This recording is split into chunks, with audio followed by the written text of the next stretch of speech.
Good morning students. आज हम जल संसाधन की नई वीडियो में जल संसाधन का ह्रास यानी पतन, सामाजिक द्वंद्वों यानी समाज के अंदर दो के बीच में विवाद हो जाए तो जन्म देते हैं, उससे पतन होता जल का। इसे उपयुक्त उदाहरण है। जल हमारे लिए एक मूल्यवान संपदा है, बहुत ही मूल्यवान है। इसे हम पीने के लिए, कृषि के लिए, विद्युत उत्पादन के लिए उपयोग, उद्योगों, परिवहन के लिए प्रयोग करते हैं। हमारे देश में जल अल्प मात्रा में यानी कम है, पर असमान रूप से मिलता, कहीं ज्यादा, कहीं कम, कहीं बहुत ही ज्यादा है। अतः इसका प्रयोग बड़ी सूझबूझ से हमें करना चाहिए। लगभग 1 बिलियन लोग साफ पानी के बिना रह जाते हैं, यानी कि 1 बिलियन लोग गंदा पानी पीते हैं। इससे कई विवाद जन्म होते हैं, यानी कि बीमारी का घर हो जाता है। तो कहते हैं, पहले पर वीडियो में था, जैसे पेट के अंदर विषैला पदार्थ जाता है, पानी गंदा जाता तो बहुत ज्यादा हैजा, पीलिया, अंतरसात जैसी पेट की बीमारी हो जाती है। तो साफ पानी कमी से आज अधिक से अधिक पानी व्यर्थ गंवा जा रहा है, जितना इतिहास में पृथ्वी पर पहले कभी नहीं था। इसी वजह से 6 में से 1 व्यक्ति साफ पानी पीने का उपलब्ध नहीं है। कृषि विवाद होना, यद्यपि खाद्यान्नों का उत्पादन पिछले 30 वर्षों में बढ़ा है। कुल जल में से 66% जल सिंचाई के लिए निकाला जाता है। सूक्ष्म क्षेत्रों में यह 90% तक निकाला जाता है। शेष 34% घरों में, उद्योगों में इस्तेमाल किया जा रहा है। जीवन शैली में परिवर्तन के साथ साथ बढ़ती जनसंख्या के द्वारा इस्तेमाल करने से कृषि के अतिरिक्त अनेक अन्य क्षेत्रों में इसका प्रयोग बढ़ रहा है, जो भविष्य में कृषि क्षेत्र के लिए खतरा माना गया है। पर्यावरण प्रदूषण रोज हो रहा है, जिस सबसे दुखद स्थिति है कि लोगों को जल के अधिक प्रयोग से उद्योगों और कृषि विकास में बाधा डाली है, बल्कि पर्यावरण को भी प्रभावित किया है। पर्यावरण संतुलन बिगड़ रहा है। यह मानव जाति के लिए खतरे का एक सूचक, एक संकेतक है। जल संवर्धन क्या है? जल को कैसे बचाना है? क्या आप सोचते हैं कि सतत पोषण विकास में एक महत्वपूर्ण भूमिका अदा कर सकता है? जल को बचाना ही आने वाली पीढ़ी के लिए जरूरी हो सकता है। जल संवर्धन प्रबंधन में तात्पर्य मुख्य विषय धरातली है, बम जल संसाधन में दक्ष निपुण प्रबंधन है।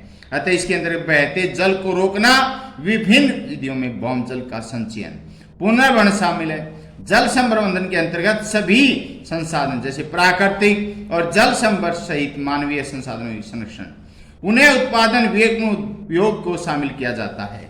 जल संवर्धन प्रबंधन का उद्देश्य प्राकृतिक संसाधनों और समाज के बीच संतुलन लाना है। भारत में जल संवर्धन विकास कार्यक्रम कृषि, ग्रामीण विकास, पर्यावरण, वन मंत्रालय द्वारा संचालित किया जाता है।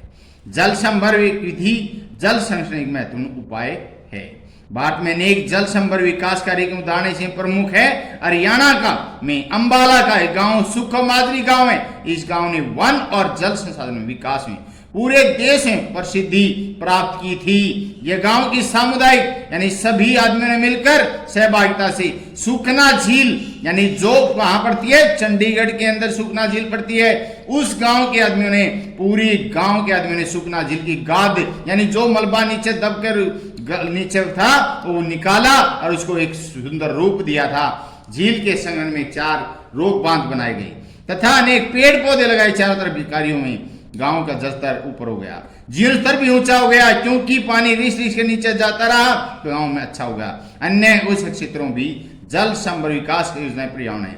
अर्थव्यवस्था कार्य पलटने सफल हुई।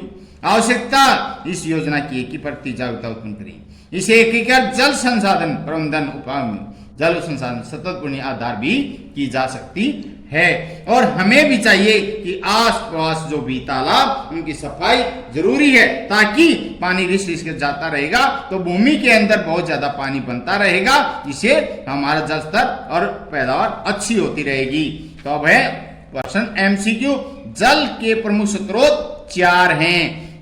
भारत की भूगर्भिक जल क्षमता कितनी है? 431.42 घन किलोमीटर है। भारत की नदियों में औसत वार्षिक जल प्रवाह कितना है? 1869 अरब घन मीटर है।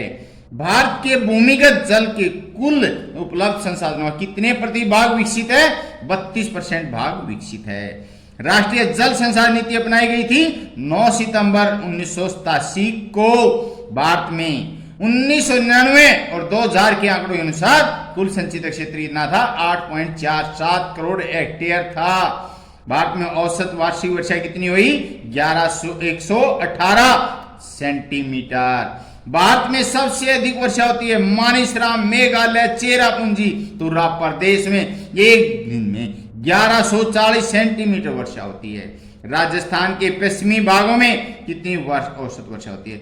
10 सेंटीमीटर होती है। कहा? राजस्थान का जैसलमेर, बाड़मेर, बीकानेर में 10 सेंटीमीटर ही वर्षा होती है, औसत है। तो भारत में पृष्ठीय जल का उपयोग उपलब्ध है 32%। भारत में सिंचाई का सबसे बड़ा स्रोत नहरें हैं। विश्व की सबसे बड़ी नदियों में गंगा कौन सा स्थान है? 10वां स्थान है। परादीपीय पठारी भाग में सिंचाई का महत्वपूर्ण स्रोत क्या है? तालाब है। जो वर्षा का जल वे आदमी अपने खेतों में एक कुआं, बड़ा तालाब बना लेते हैं और उसमें वर्षा जल इकट्ठा करते, फिर उसकी सिंचाई करते हैं। भारत की नदियों में संसार की नदियों के जल की मात्रा कितने प्रतिशत है? 6% है। भारत में भौम जल संसाधनों की कुल संभावित क्षमता कौन कौन से राज्य में सबसे कम है? जम्मू कश्मीर में। भारत में भौम जल संसाधनों की कुल संभावित क्षमता कौन से राज्य में सबसे अधिक है? पंजाब में। जो जलोढ़ मिट्टी है, यहाँ पर नदियों द्वारा लाई गई मिट्टी है, रिस रिस के नीचे जाता रहता है और पानी हम निकालते रहते हैं। सुकुमाद्री जल संभर विकास मॉडल किस राज्य में? हरियाणा राज्य में अंबाला जिले में है, जो चंडीगढ़ में सुखना झील के पास। देश में सबसे कम शुद्ध संचित क्षेत्र किस राज्य में? मिजोरम में। भारत में सबसे अधिक शुद्ध संचित क्षेत्र उत्तर प्रदेश में है। भारत में शुद्ध बोए गए क्षेत्र के प्रतिशत के रूप में सर्वाधिक शुद्ध संचित क्षेत्र किस राज्य में है? पंजाब में। शुद्ध संचित क्षेत्र पंजाब का है। भारत में कौन सी नदी के जल की उपयोग क्षमता सबसे अधिक है? गंगा की। आधुनिक जल संभर योजना कब प्रारंभ हुई? 1990-91 में। आधुनिक सिंचाई का आरंभ कब से माना जाता है? 1831 से। भारत में जल शक्ति उत्पादन की क्षमता कितनी है? 84,000 मेगावाट है हमारी जल शक्ति। शक्ति उत्पादन में कितने प्रतिशत जल का उपयोग होता है? कुल उपलब्ध जल का 3.6% हम शक्ति यानी बिजली बनाने में प्रयोग करते हैं। विश्व की बड़ी नदियों में गंगा स्थान 10वां है। भारत में भौम जल कुल संभावित क्षमता राज्य सबसे जम्मू कश्मीर में। भारत में कौन सी नदी जल का उपयोग की क्षमता सबसे अधिक है? गंगा की। आधुनिक जल संभर योजना 1990-91 में, ये कुछ % दोबारा है। सुकुमाद्री जल संभर विकास मॉडल राज्य स्थापना हरियाणा में। देश में सबसे कम शुद्ध संचित क्षेत्र वाला राज्य मिजोरम। भारत में सबसे अधिक शुद्ध संचित क्षेत्र वाला राज्य उत्तर प्रदेश है।